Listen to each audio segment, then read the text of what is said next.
Metal metre में आप सभी का स्वागत है। आज के सेशन में देखा जाए तो सभी मेटल्स में प्रॉफिट बुकिंग देखने को मिल रहा है। एल्युमिनियम, जिंक, लेड, कॉपर आप देख सकते हैं लाल निशान में नजर आ रहे हैं। एक्सपर्ट से समझेंगे कि कहां रणनीति बनानी चाहिए, टॉप पिक में क्या कुछ रहेगा, कहां दांव लगाया जा सकता है, किस लेवल पे एंट्री ली जा सकती है, सब पर बातचीत करेंगे। हमारे साथ ऑलरेडी अमित सर और जिगर सर बने हुए हैं जिनसे हम चर्चा करेंगे। अमित सर, आपसे शुरुआत करूंगा। सबसे पहले कॉपर से राय लूंगा आपसे। प्राइजेस डिप हुए हैं, 1317 पर नजर आ रहा है। क्या खरीदारी का मौका है या भाव और टूट सकता है? क्या स्ट्रैटेजी होनी चाहिए सर कॉपर में? ब्रिज जी, करंट मार्केट प्राइस में बाजार प्योरली साइडवेज है। यानी कि साइडवेज इसलिए कह रहा हूं क्योंकि 1301 रुपए के नीचे की स्टेबिलिटी बाजार को बेरिश करेगी। 1328 रुपए के ऊपर की स्टेबिलिटी बाजार को शॉर्ट टर्म में बुलिश करेगी। और अभी भाव 1317 रुपए चल रहा है। तो यहाँ से ये दोनों रेंज के बीच में लो भागो वाला बाजार है, यानी ट्रेडिंग वाला बाजार है। 1328 के ऊपर शॉर्ट नहीं रखना है, 1300 रुपए के नीचे लॉन्ग नहीं रखना है। मेरी तरफ से रणनीति होगी ब्रिज जी, इनकेस 1322 1324 के आसपास बाउंस मिलता है, जो मोस्टली मिल जाएगा। 1328 रुपए 60 पैसे के ऊपर के स्टॉप लॉस से बिकवाली करेंगे 1313 रुपए के टारगेट के लिए। इनकेस बाउंस नहीं मिलता, बाजार नीचे टूट जाते हैं, तो 1306 रुपए के आसपास बाय कर सकते हैं। 1304 रुपए 90 पैसे के छोटे से स्टॉप लॉस से बाउंस एक्सपेक्टेड रहेगा 1313 और 1317 रुपए का। ठीक है, ये सर का व्यू है कॉपर को लेकर, तो उसके अकॉर्डिंग आप लोग रणनीति बनाकर चल सकते हैं। डिप में लॉन्ग पोजीशन बनानी है, ऊपरी स्तरों से बिकवाली करनी है। मैं चाहूंगा दोनों ट्रेडिंग कॉल स्क्रीन पर शो कर दिया जाए जो सर की तरफ से दिया जा रहा है कॉपर को लेकर, और आप लोग नोट डाउन करके चल सकते हैं। जिगर सर, आपका क्या नजरिया रहेगा कॉपर में? कॉपर में फंडामेंटलिस्ट हमारा व्यू थोड़ा सा बुलिश ही है। हालांकि ट्रेडिंग वाला भी हम थोड़ा सा अवॉइड करेंगे क्योंकि अनसर्टेनिटी ज्यादा है, वोलेटिलिटी बहुत है, तो हमें लग रहा है थोड़ा सा उसमें अवॉइड कर सकते हैं ट्रेडिंग के लिए। बट अगर आप फंडामेंटली देखोगे तो हमें थोड़ा उसमें बुलिश व्यू लग रहा है क्योंकि थोड़ा सा सप्लाई कंस्ट्रेंट है। इवन चाइना का भी जो रिस्ट्रिक्शन है तो उसकी वजह से थोड़ा सा फंडामेंटली डेफिनेटली उसमें आ रहा है। और दूसरा क्या है कि जो जो चिली की जो माइंस है वहां पर भी थोड़ी सी जो टेक्निकल प्रॉब्लम आई है, तो सप्लाई कंस्ट्रेंट की वजह से वहां सेंटिमेंटली बुलिश हो सकती है। सेम है एल्यूमिनियम में भी हम देखोगे कि अगर ये जो पर्शियन गल्फ में जो की वजह से जो पर्शियन गल्फ में जो सप्लाई के कंस्ट्रेंट आ रहे हैं, तो वहां पर भी थोड़ा सा फंडामेंटली स्ट्रांग रहेगा। तो बाय करके चल सकते हैं, स्ट्रिक्ट स्टॉप लॉस के साथ चल सकते हैं। बट अभी में हम सलाह यही दे रहे हैं कि थोड़ा सा अभी ट्रेडिंग ना करके थोड़ा सा वेट करिए, 1-2 दिन 4 दिन, क्योंकि इकोनॉमी क्या हो रही है, कैसे अनफोल्ड हो रही है, उस पर काफी निर्भर करेगा। यूएस का जो डेटा आ रहा है उस पर भी काफी निर्भर करेगा। सर, कोई ट्रेडिंग कॉल या अभी अवॉइड करें जिगर सर कॉपर में? हम सजेस्ट कर रहे हैं कि थोड़ा सा अभी अवॉइड कर सकते हैं ट्रेडिंग कॉल के लिए। 1-2 दिन वेट करिए, थोड़ा सा वेट एंड वॉच करिए। ठीक है, ये सर का व्यू है कॉपर को लेकर। अमित सर, अब जिंक पर बातचीत कर लेते हैं। जिंक को लगातार हमने बढ़ते देखा, आज के सेशन में प्रॉफिट बुकिंग आई, थोड़ी सी डिप मिला है। क्या रणनीति बनानी चाहिए सर जिंक में? ब्रिज जी, इसमें भी इस तरह से समझते हैं कि जिंक वीक कब होगा। जिंक वीक होगा 379 के नीचे शॉर्ट टर्म में, और 373 के नीचे मीडियम टर्म में। तो अभी दोनों टर्म में बुलिश है। आज अगर 385 रुपए के ऊपर क्लोज हो जाता है तो अब हम इसको 390 और 395 रुपए तक बढ़ता हुआ देख सकते हैं। तो अब ये जो आंकड़े हैं 385 379, ये लोगों को अभिमन्यु बनने से बचा देगी। जब तक 385 नहीं कट रहा है तब तक बहुत बड़ी तेजी आ जाए इसकी उम्मीद कम है। मेरी तरफ से कुछ रणनीतियां होगी। 380 के आसपास अगर मिलता है तो बाय किया जा सकता है।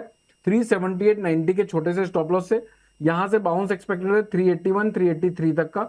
ऑन द अदर वे, अगर यहां से 384 के आसपास पहले आता है, 384 384.50 के आसपास, तो वहां पर 385 रुपए 5 पैसे के 50 पैसे के स्टॉप लॉस से सेल किया जा सकता है।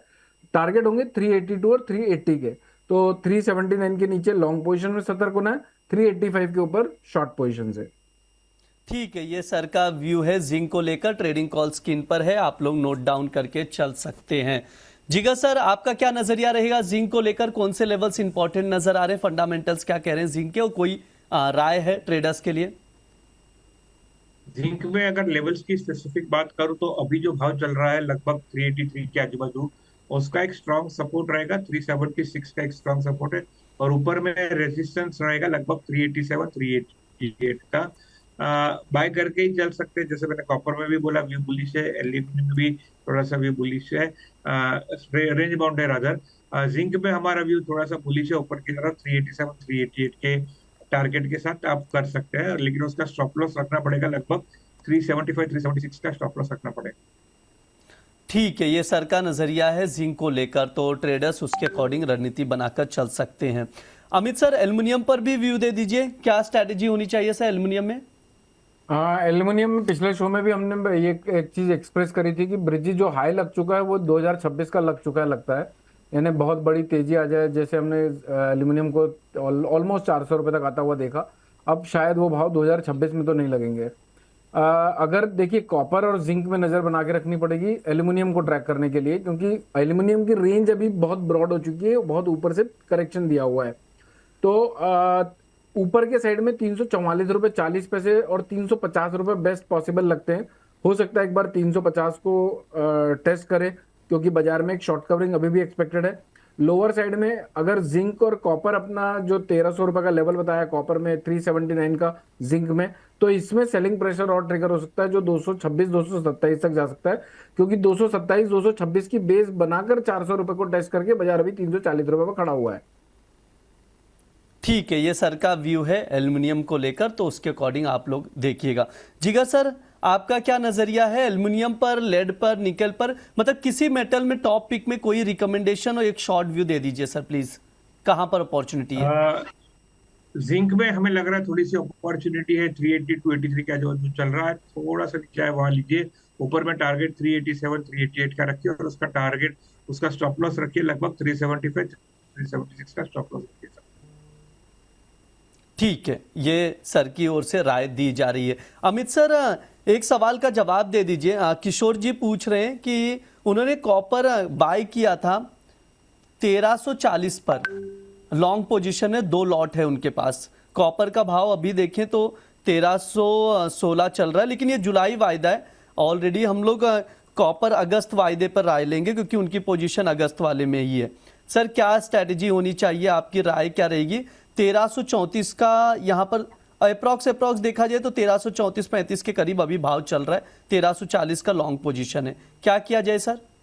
देखिए ब्रिज जी, जैसा जिगर सर ने अभी समझाया कि शॉर्ट टर्म में स्टोरी लाइन तो पॉजिटिव है बेस मेटल्स के लिए, और उससे मैं सहमत भी करता हूं, लेकिन एक्चुअली बाजार में जब हाईएस्ट लेवल पे होते हैं तब ये सब स्टोरी सबको मालूम होती है, ऐसा मेरा समझना है। जैसे नेचुरल गैस को अगर हम रेफरेंस में लें तो 300 रुपये के आसपास हम ये अज्यूम कर रहे थे कि यूरोपियन कंट्री की डिमांड बढ़ेगी और नेचुरल गैस ऊपर जाएगी, लेकिन बाजार 270 से 300 पे आके रुके हुए थे, माल बांट रहे थे, और फंडामेंटल्स को ऑलरेडी डिस्काउंट करके रखे हुए थे।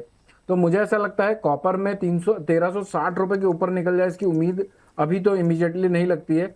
तो अभी देखिए उनका पोजीशन 1340 के आसपास का फंसा है, यहाँ से 8 से 10 रुपए का बाउंस जरूर आ सकता है। तो 1338 के आसपास अगर बाउंस आता है तो एक बार छोटे मोटे लॉस में निकल जाइए, और फिर 1311-12 के आसपास आता है तो वहां पर 1301 रुपए के नीचे के स्टॉप लॉस से वापस से अपनी पोजीशन को रीबिल्ड कर सकते हैं 1325 1340 के टारगेट के लिए।